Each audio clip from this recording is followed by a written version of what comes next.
Assalamualaikum dan salam sejahtera. Selamat datang semua ke kuliah dan perbincangan khusus Tamadun Islam dan Tamadun Asia ataupun TITAS untuk pelajar-pelajar pengajian tinggi di IPT di Malaysia. Saya Dr. Hussein Osman daripada Fakulti Sains, Teknologi dan Pembangunan Insan Universiti Tun Hussein On Malaysia, Batu Pajoh. Akan bersama-sama dengan Sosori untuk membincangkan tentang topik-topik ini, dan insyaAllah kita akan mulakan dengan topik satu yang akan kita sentuh berkaitan dengan pengajian ataupun pengenalan ilmu ketamadunan. Untuk makluman Sosori semua, saya merupakan pensyarah yang bertanggungjawabkan untuk mengajar ataupun menyampaikan kuliah bagi tamadun Islam di Universiti Tun Hussein On sejak lebih kurang 10 tahun yang lalu. Dan untuk maklumat tentang diri saya seterusnya, Sosari boleh mengunjungi website saya di sini, iaitu husseinosman.weebly.com untuk mengetahui lebih lanjut tentang diri saya. Jadi seterusnya kita akan teruskan kepada perbincangan bagi topik satu. Dan perbincangan topik satu ini saya bahagikan kepada 3 bahagian, di mana saya menjangkakan setiap bahagian ini akan mengambil masa antara 10 hingga 15 minit. Dan saya akan cuba sebaik mungkin untuk berkongsi fakta dan juga maklumat-maklumat yang penting berkaitan dengan pengajian ilmu ketamadunan ini. Dan saya juga mengalung-alungkan cadangan dan pandangan daripada saudara dan saudari, tuan-tuan dan perempuan berkaitan dengan tajuk ini. Baik, perbincangan dalam tajuk bagi pengenalan ilmu ketamadunan ini memfokuskan kepada 3 hasil pembelajaran yang seharusnya dapat dikuasai oleh semua pelajar-pelajar yang telah menamatkan tajuk ini. Yang pertamanya iaitu pelajar diharapkan dapat menerangkan konsep tamadun berdasarkan pengajian ilmu ketamadunan. Dan yang keduanya, pelajar juga diharapkan dapat menghurai topik yang dibincangkan dalam ilmu ketamadunan melalui penulisan dan pembentangan tugasan-tugasan sepanjang mereka akan melalui proses pembelajaran di sepanjang semester ini.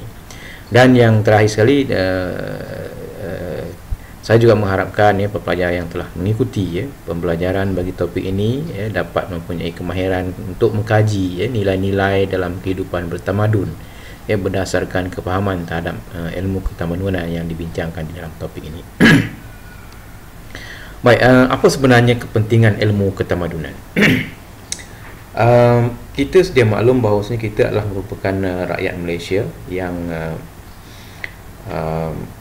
berbilang kaum yang berbagai bangsa, berbagai agama dan mempunyai latar belakang yang berbagai.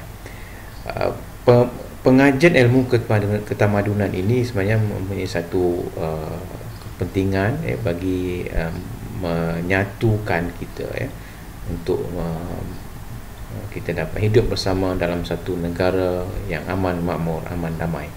Dan daripada itu, kita apabila kita mulai mempelajari tentang ilmu ketamadunan ini, kita akan dapat kepahaman yang sebenar bagaimanakah rupa bentuk kehidupan bertamadun itu. Dari situ kita akan selalunya dapat memahami secara keseluruhannya dalam sejarah ketamadunan manusia itu, gambaran bagaimana munculnya suatu tamadun, berkembang dan kemudian jatuhnya sesuatu tamadun.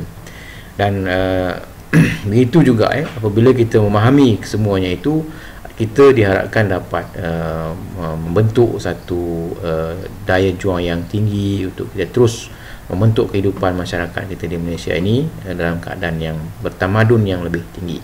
Dan akhir sekali, kita juga sedia maklum sebenarnya yang sebutkan tadi, iaitu kita daripada warga negara yang pelbagai bangsa ini mempunyai tanggungjawab untuk saling faham memahami antara satu sama lain, di mana kita datang daripada 3 tamadun, mungkin 4 tamadun yang berbeza. Daripada situ, apabila kita memahami orang lain, bangsa lain, penganut agama lain, maka kita akan dapat memahami secara jelas bagaimana kita nak hidup dalam satu masyarakat yang aman, damai dan makmur ini. Baik, takrif tamadun ini sebenarnya mula diperkenalkan oleh Jurji Zaidan di dalam bukunya Tarikh At-Tamadun Al-Islami. Ini dalam konteks yang saya sebutkan, perkataan tamadun itu dalam konteks bahasa Arab yang kemudian dipinjam dan dijadikan sebagai satu istilah di dalam bahasa Melayu. Jurji Zaidan ini merupakan seorang penulis Arab berbangsa Arab daripada Lebanon yang beragama Kristian Ortodoks, dan beliau memberi saranan ataupun memperkenalkan perkataan ini dalam bukunya bagi membayangkan atau menggambarkan apa itu yang dikatakan tamadun. Dan perkataan itu diguna pakai terus di dalam bahasa Melayu sebagai tamadun. Dan seperti yang saya sebut tadi, dalam bahasa Arab ini mempunyai akar kata yang begitu jelas untuk menunjukkan apa itu sebenarnya makna tamadun dalam konteks yang lebih luas. Dalam daripada bahasa Arab ini, tamadun itu berasal daripada perkataan madana, madana yang bermaksud memperhaluskan budi bahasa dan memperelokkan tingkah laku, dan yang keduanya membuka atau membuat bandar. Dan daripada perkataan madana itu muncul lagi munculnya perkataan tamadun, dan muncul lagi perkataan-perkataan lain yang berkaitan, iaitu seperti Madinah. Madinah itu bandar, madaniyah itu peradaban dan kemakmuran hidup. Madani itu sifat sesuatu berkaitan dengan cara hidup yang menzahirkan kehalusan budi pekerti yang terpuji. Ibnu Khaldun yang hidup dalam abad yang ke-14, jauh lebih awal daripada Jurji Zaidan, tidak menggunakan perkataan tamadun. Beliau menggunakan perkataan umron dan hadarah. Umron dan hadarah. Umron membincangkan sifat organisasi di dalam masyarakat manusia itu, dan hadarah membawa pengertian kehidupan menetap yang merujuk kepada kehidupan orang-orang badui yang berpindah randah kemudiannya menjalani kehidupan menetap sehingga mereka mencapai kemajuan. Dan hadarah itu digambarkan sebagai satu kemajuan yang meliputi kehidupan di bandar dan juga desa. Dua orang sarjana Islam yang lain seperti Ahmad Farid Wajdi dan juga Muhammad Abduh, mereka menggunakan perkataan madaniyah bagi menggambarkan tamadun yang merujuk kepada bandar dan kehidupan bandar. Dalam Kamus Dewan, tamadun diertikan sebagai keadaan masyarakat yang dicirikan oleh atau didasarkan kepada taraf kemajuan serta pengembangan pemikiran yang tinggi, merangkumi sosial, budaya, politik dan lain-lainnya. Tamadun dipandang sinonim dengan peradaban yang bermaksud keadaan serta tingkat kemajuan kehidupan jasmani dan rohani dalam suatu bangsa ataupun masyarakat. Jadi itu telah diterima pakai di dalam kefahaman bahasa Melayu, pengertian tamadun itu yang sudah pun dilengkapkan dengan ciri-ciri kefahaman tentang bagaimana berkembangnya pemikiran, berkembangnya peradaban dalam konteks jasmani dan juga rohani. Baik, dalam bahasa Inggeris tamadun ini diistilahkan sebagai civilization atau urbanization. Berasal daripada perkataan Perancis yang diambil dari bahasa Latin civitas, iaitu menggambarkan kehidupan bandar, mencapai tahap kesopanan yang tinggi. Manakala urbanization pula berarti perbandaran, perbandaran.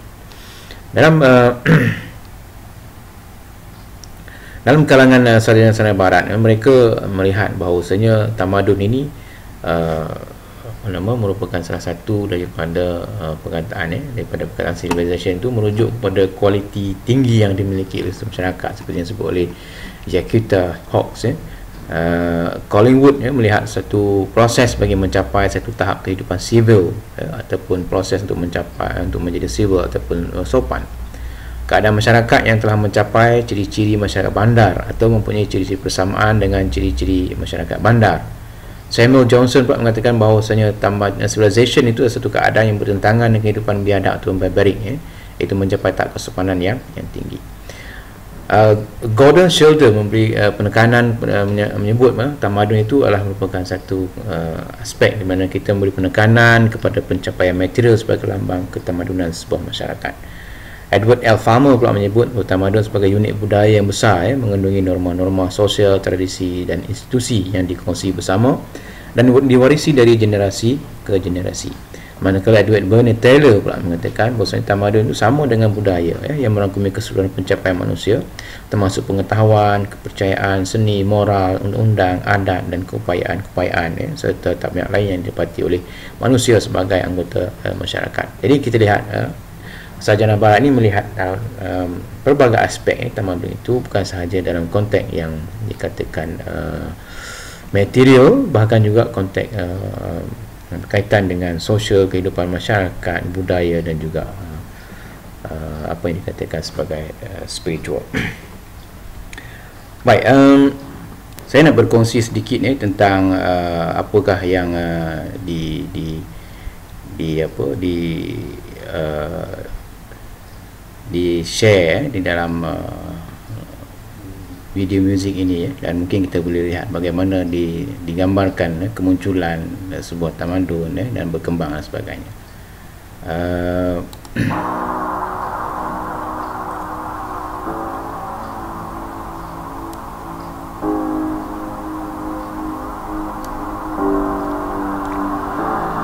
We learn to band together and endeavour, clasp our hands together. Man developed language, letters, an incredible advantage getting plans together. But would we stand the test of time against the planet's reckless climate and its angry weather?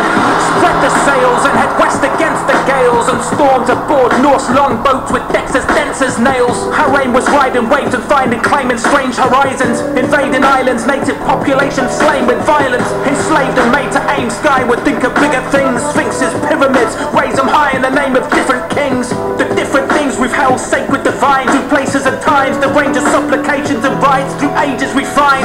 Nations arise as old civilizations crumble to dust, becoming strangers in time, waiting to die. Replaced in the night, the day breaks in the light, changes illuminating new age human faces as fights rage. The human race is facing the might of righteous states who would write the history books, even if it took a knife's blade to find the right page. Sengoku Jedi, men offer tunnels, we developed the Tekken and Celeton. The wheel travels round with the speed of a machine gun's barrels. Machinery's a meaner beast, the wisdom in the saddle. No need for cavalry, battle superseded that with ease. Allies and axes charging each other like batteries. A power vacuum allowing the super states to flourish. We distribute the food even if it means reveal the precision behind the blind nuclear fission. Despite the vision, physicists decide the mission is divided, splitting atoms till a blinding light is given quite efficient. The divine right to mankind's plight is risen. A minor decision hijacked by politicians, but as long as they listen to the will of the people, treat all us brilliant equals, we can achieve more than we've ever conceived before. Leave this poor place, please explore space. Earth, she's a small base, even more awaits. I implore great leaders to lead with all the grace of which we're capable and be the author of your fate. Band together and endeavour, clasp our hands together as our ancestors have and stand the test of time forever.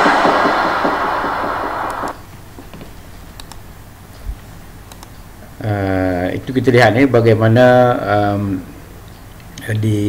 dikongsikan perkembangan sebuah tamadun lahir daripada satu kehidupan manusia yang begitu mudah sehinggalah kepada wujudnya teknologi, sehinggalah kepada perubahan pemikiran, dan akhirnya perubahan-perubahan itu membawa kepada kejatuhan, kemudian kemunculan semula tamadun-tamadun. Dan ini yang kita akan kongsi seterusnya di dalam bahagian yang seterusnya berkaitan dengan pengenalan ataupun pengajian ilmu ketamadunan itu. Saya ucapkan terima kasih kerana sudi mendengar dan berkongsi pandangan. InsyaAllah kita akan kongsi lagi. Kita akan berjumpa lagi dalam bahagian yang kedua. Sekian. Assalamualaikum warahmatullahi wabarakatuh.